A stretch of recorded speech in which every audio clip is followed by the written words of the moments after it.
প্রেগনেন্সিতে খাওয়া-দাওয়ার সাথে, সাথে রেগুলার রুটিনে এখন একটা কাজ এড করেছি, সেটা হচ্ছে সানবাথ নেয়া, যাকে সাদামাটা বাংলায় বলে রোদ পোহানো। সকাল ৭টা থেকে ৯টা পর্যন্ত আমাদের উঠোনে খুব সুন্দর একটা মিষ্টি রোদ পড়ে, তো ওখানটাতেই বসে পড়েই যে কেউ সানবাথ নিতে পারে। তবে প্রেগনেন্সিতে মা আর বেবি দুজনের ক্ষেত্রে সানবাথ ভীষণই জরুরি। তো তার জন্য এখন এখানে বসে যাই ৩০ থেকে ৪০ মিনিট, কোনো সময় ১ ঘন্টা পর্যন্ত বসি। পুরো শরীরে বা ঝাঁ চকচকে খটখটে রোদে বসি না, এই মিষ্টি হালকা রোদটাতেই বসি। নাভিতে সিঁধ দ্বারাতেই শুধুমাত্র রোদটা নিই।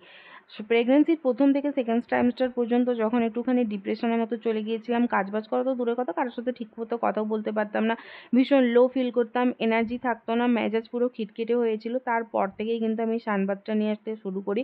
সূর্যের আলোতে প্রচণ্ড পরিমাণে ভিটামিন ডি থাকে, যা শরীর মনকে এনার্জি ফিল করায়, ভালো ঘুমানে, অ্যাংজাইটি ডিপ্রেশন দূর করে, বোন আর মাসলকে স্ট্রং করে। তো তার জন্যই কিন্তু আমি এই সানবাথটা নিই। আর এই সানবাথটা নেওয়ার পর আমার শরীর মন সবটাই খুব ভালো হয়েছে।